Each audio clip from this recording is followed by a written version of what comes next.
皆さんこんにちは、チースタジオです。よろしくお願いします。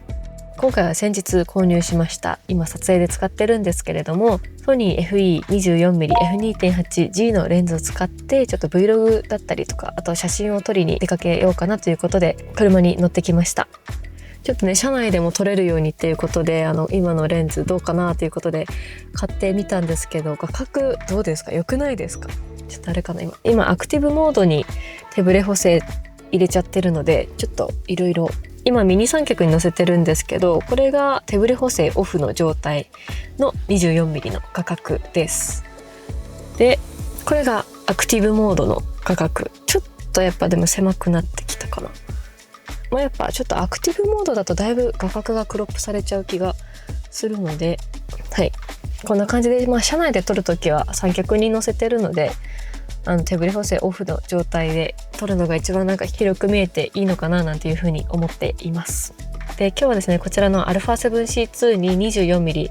F2.8G をつけて、ちょっとお花だったりとかスナップ写真撮りつつ、あとはちらっと動画も回せたらいいなというふうに思っています。この間動画でもお話ししましたけども、この 24mm の画角をスーパー 35mm モードの機能を使って 35mm の 36mm かなの画角でちょっと撮影を楽しみたいなというふうに思っています。では早速出かけていきましょう。このチャンネルではカメラのある暮らしをちょっと素敵にをコンセプトに、機材レビューや作例紹介、あとは 3D プリンターを使ったカメラアイテムをお届けしています。現在 YouTube のチャンネル登録者1万人を目指して頑張っておりますので、ぜひ登録いただけると励みになります。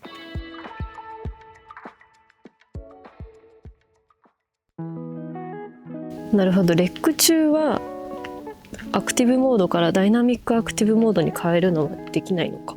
せっかくなのでもう一回手ブレ補正の画角チェックをしてみたいと思います。今手持ちのミニ三脚を使って手ブレ補正はオフの状態でこの画角です。で続いてこれがスタンダードの状態の画角、続いてこれがアクティブモードの画角です。で最後こちらがダイナミックアクティブモードの画角です。ちょっとやっぱりダイナミックアクティブモードだとさすがにちょっと画角近いなっていう感じはあるなっていう気はしますね。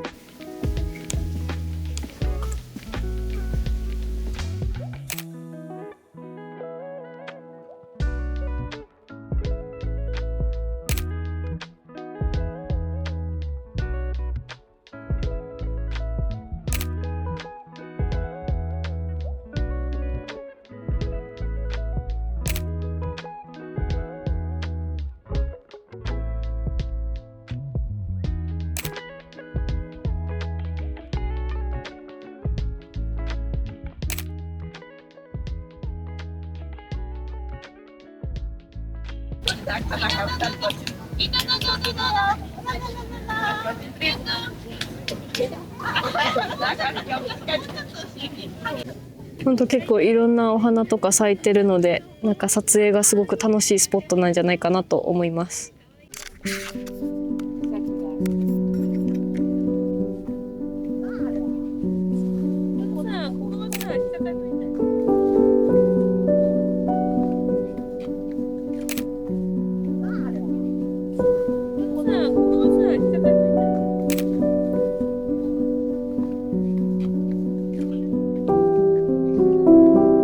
やばい、私この組み合わせめちゃめちゃ好きかもしれない。ND フィルターとか買い揃えたくなっちゃうぐらいすっごい好きなレンズかもしれないです。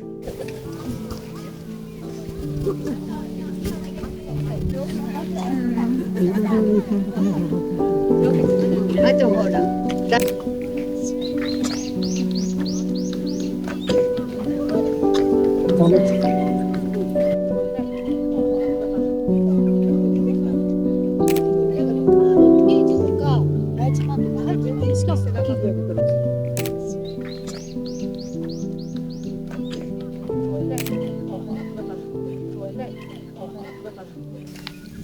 いやめちゃめちゃ綺麗でしたね。次は鯉のぼりがあるみたいなので、そちらのスポットに向かいたいと思います。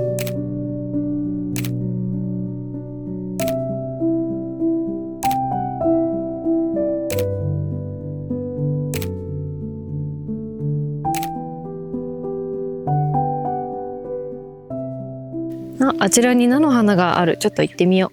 う。なんか結構菜の花をきれいに撮りたいんですけど、結構菜の花って背丈が同じような感じで意外と棒になったりとか、あと何かと組み合わせて撮影したいなって思うんですけど、なんかその組み合わせが結構難しかったりしますよね。ちょっとこの辺とかどう？下から煽って撮ってみようかな。もうちょっとだけ近くに行ってみようかな。かなんかじゃない？ちょっとこの辺でなびいてくれるのを待ちたいと思います。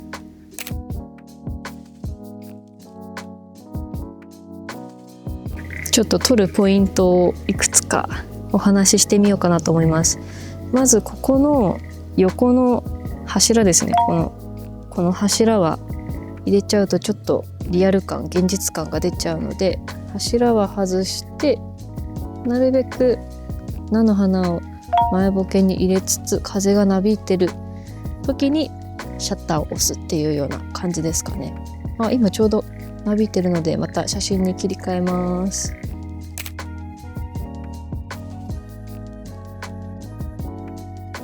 ちょっとこんな感じで奥の鯉のぼり入れるのもいいかもしれませんね。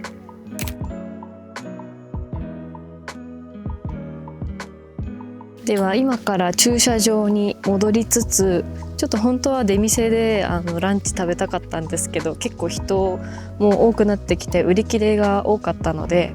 帰る方向に行きつつ、なんか良さげなお店あったらそこでお昼食べようかなと思います。いや、撮影すごい楽しかったですね。やっぱこの身軽で1本で動画も写真もいけるってすごいなんか改めてなんかいいなって思いました。今後もっとこういう動画も増やしていけたらなと思います。たくさん撮っていきたいなと思います。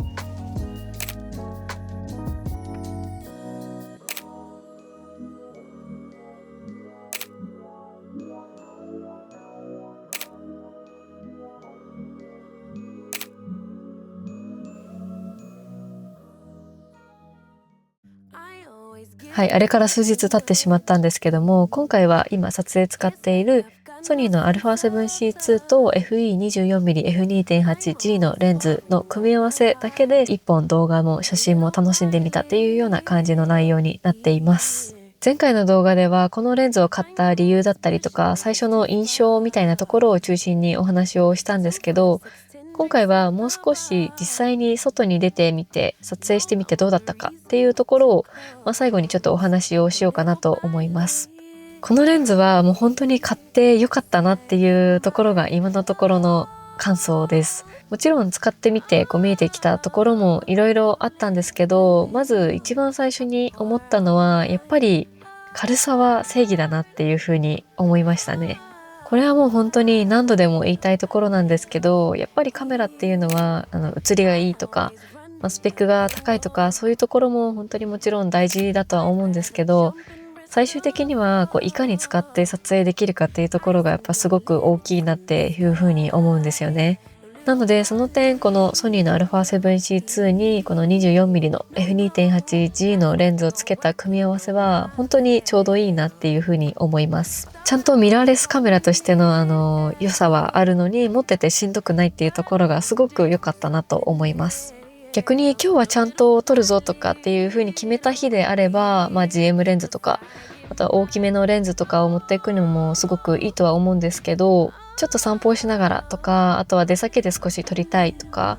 あとは今みたいな Vlog っぽい感じで撮りたいっていう風になった時は、大きい機材だとやっぱりちょっと気合がいるなっていう風に思ってしまうので、そういった点では今みたいなこういう軽い組み合わせっていうのはすごい身軽というか、撮影自体もすごく軽快だったなっていう風に思います。写真だけだったら大きめのレンズとかでもいいとは思うんですけど、今回は動画も撮りながらっていうところだったので、持っている時間も長かったですし、ちょっと自撮りで構えて話したりとか、歩きながら撮ったりとか、そういうシーンもちょこちょこあったんですけど、これだけやっぱり機材が小さいと動画を撮ることもあんまりためらいなく撮ることができるんじゃないかなというふうに思います。あともう一つ印象に残ったのが、正直今回撮影する前は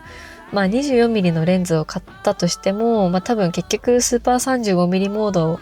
を使うことが多いんじゃないかなっていうふうに思ってた部分もあったんですけど、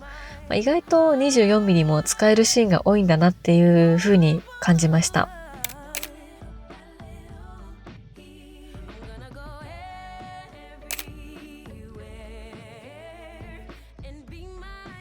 私は普段、40mm とか 50mm 付近の画角で撮影することがかなり好きなので、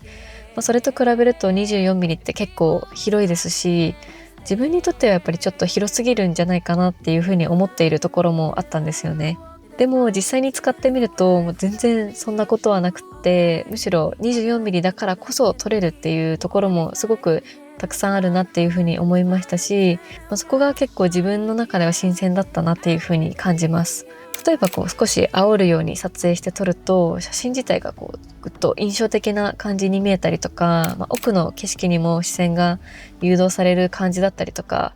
50mm では出しにくいダイナミックさっていうのも面白いなっていう風に感じましたね。私はどちらかっていうと今までは主役を決めてその周りを整理して撮るみたいな方がすっきりとして見えて好きだったので、50mm の見え方ってやっぱりしっくりくるんですよね。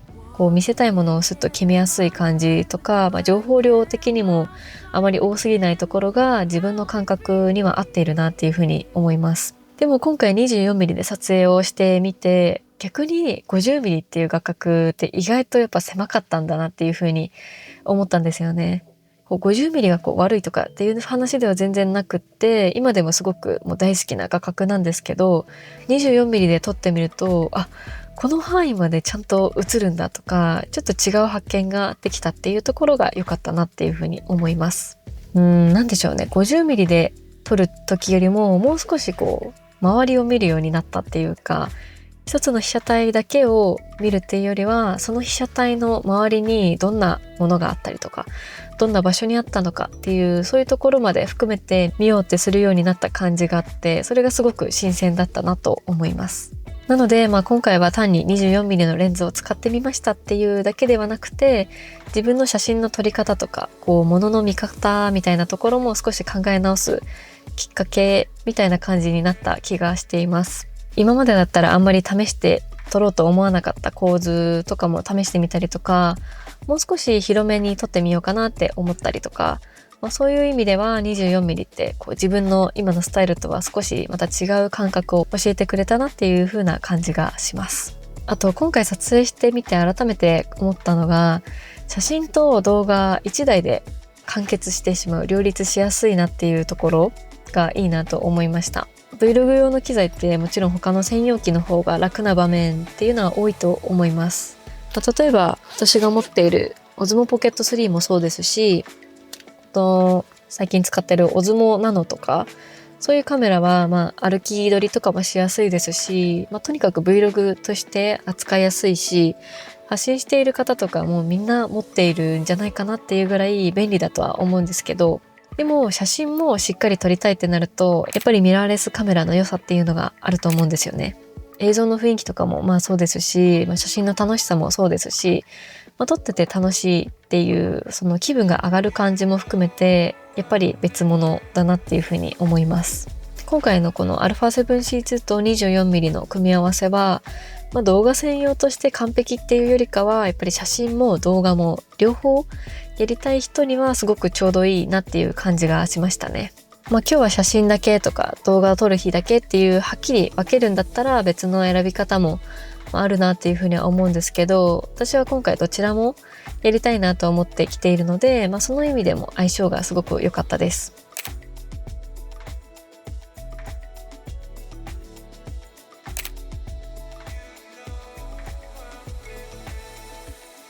一方でやっぱり動画を使ってみて思ったところがあって、それが手ブレ補正ですね。動画の途中でも歩きながら撮影しているシーンがあったと思うんですけど、あのあたりはやっぱり Osmo Nano とか Osmo Pocket 3の方が相性がいいのかなっていうふうには思いました。これは私の撮り方の問題とかももちろんあるとは思うんですけどね。Osmo Pocket とかはもうかなりジンバルとかの安定感もありますし、歩きながらでもかなり自然に見せやすいとは思うんですけど、α7C2 はもちろん手ブレ補正が優秀とはいえ、同じ感覚で使うと少し気になる場面は、やっぱりあるのかなとは思いました。今回手ブレ補正は基本的にはアクティブモードを使って撮影をしました。もう一段上のダイナミックアクティブモードっていうのも本当に強力でいいんですけど、